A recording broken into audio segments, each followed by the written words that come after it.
Hi అండి, welcome to my channel. నేను ఈరోజు కిచిడీ రెసిపీ చూపిస్తున్నానండి. ఈ రెసిపీ ఏంటంటే 6 మంత్స్ బేబీస్ నుంచి, అంటే అన్నప్రాసన అయిన దగ్గర నుంచి 3 ఇయర్స్ పిల్లల వరకు తినగలిగే రెసిపీ. అంటే ఈ రెసిపీకి ఏంటంటే మీ దగ్గర ఉన్న ఏ వెజిటేబుల్స్ అంటే నేను ఇప్పుడు చెప్తాను, ఆ వెజిటేబుల్స్లో ఏ వెజిటేబుల్ ఉన్నా మీరు వేసుకోవచ్చు. ఆనియన్స్, క్యారెట్స్, బీట్రూట్, బీన్స్, పచ్చి బఠానీ, బంగాళదుంప, టమాటా. ఈ రెసిపీ ఇలా వేసుకోవాలండి. వీటన్నిటిని కట్ చేసుకోవాలి. నా దగ్గర ఆ 3 ఉన్నాయి కాబట్టి నేను ఆ 3 తీసుకున్నాను. అలాగే నేను దీనికి 1/2 కప్పు బియ్యం, 1/2 కప్పు పెసరపప్పే తీసుకుంటున్నానండి. అంటే అవే తీసుకోవాలి కూడా. అలా పెసరపప్పు ఏంటంటే పిల్లలకి చలువ చేస్తుంది. ఈ ఎండాకాలం కదా, మోస్ట్ ఇంపార్టెంట్ అండి. వీక్లీ ఒక్కసారైనా ఈ కిచిడీ చేసుకొని అలాగే పప్పుతో చారు చేసుకోండి. అలా చేసుకుంటే ఏంటంటే ఒంటికి చలవ చేసిద్ది. మెయిన్గా పిల్లలకి వాళ్ళు తినకపోతే కొంచెం కారం తగ్గించైనా వాళ్ళ పిల్లలకి పెట్టండి. దానివల్ల చాలా యూజెస్ ఉంటాయి. ఇలా కడిగేసుకొని మనకు నానాల్సిన అవసరం కూడా లేదండి. ముందుగా గ్యాస్ వెలిగించుకొని కుక్కర్ గిన్నె పెట్టుకొని దానిలో ఆయిల్ వేసుకోండి. ఆయిల్ కొంచెం కాగిన తర్వాత ఆవాలు, జీలకర్ర, అలాగే ఆనియన్స్ వేసి బాగా ఫ్రై చేసుకోండి. ఫ్రై చేసుకున్న తర్వాత దీనిలో కొంచెం పసుపు వేసుకొని అల్లం వెల్లిపాయ పేస్ట్ వేసుకోండి. దీనిలో వేసే మనం ఏ వెజిటబుల్ కూడా మనకి జస్ట్ అలా వేయించితే చాలు, ఒక 30 సెకండ్స్.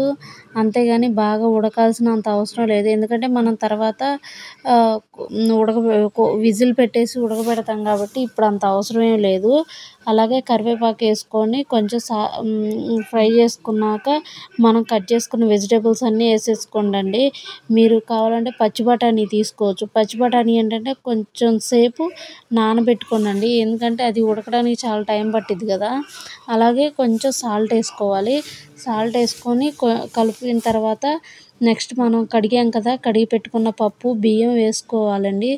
ఆ పప్పు బియ్యం వేసుకున్నాక కొంచెం సేపు నూనెలో వేయించిన తర్వాత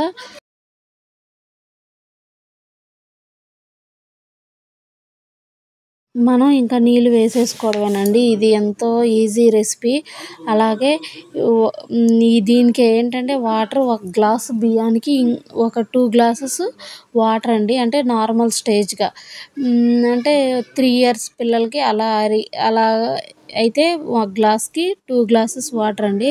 అదే కనుక చిన్నపిల్లలు కానీ బాగా ఏజ్డ్ వాళ్ళు కానీ తింటున్నట్టయితే 1 గ్లాస్కి 3 గ్లాసెస్ అండ్ 3.5 గ్లాసెస్ కూడా వేసుకోవచ్చు.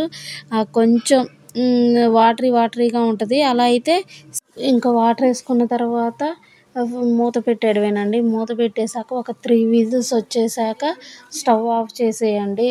అంతే అండి, ఎంతో ఈజీ అయిన కిచిడీ రెసిపీ రెడీ అయింది. నేను ఫస్ట్ ఉడికినప్పుడు మూత తీసే వీడియో నాది ఎక్కడో మిస్ అయిందండి. Sorry for that. కిచిడీ అయితే ఓవరాల్గా సూపర్గా వచ్చిందండి. మీ పిల్లలు కనుక ఏమీ తిననని బాగా మారం చేస్తుంటే కనుక ఈ రెసిపీ పెట్టండి, చాలా బాగుంటుంది. అలాగే ఈ వేసవికాలం కాబట్టి కొంచెం నెయ్యి అవసరం లేదు. అదే మీరు వేరే ఏ సీజన్లో అన్న చేసుకుంటే నెయ్యి వేసుకోండి, చాలా బాగుంటుంది. దీనికి కాంబినేషన్ ఏంటంటే మీరు పెరుగుతో తినొచ్చు. అలాగే మామిడికాయ పచ్చడితో సూపర్గా ఉంటుంది. చూడండి ముక్కలు ఎంత బాగా ఉడికినాయో, చాలా బాగా, క్యారెట్ చాలా బాగా ఉడికిందండి. ఇలా పిల్లలకు పెడితే హెల్తీగాను ఉంటారు. అలాగే వాళ్ళకి రోజుకు ఒక కొత్త రెసిపీ చేసినట్టు కూడా ఉంటుందండి. Thanks for watching. నా ఛానల్ని సబ్స్క్రైబ్ చేసుకోండి.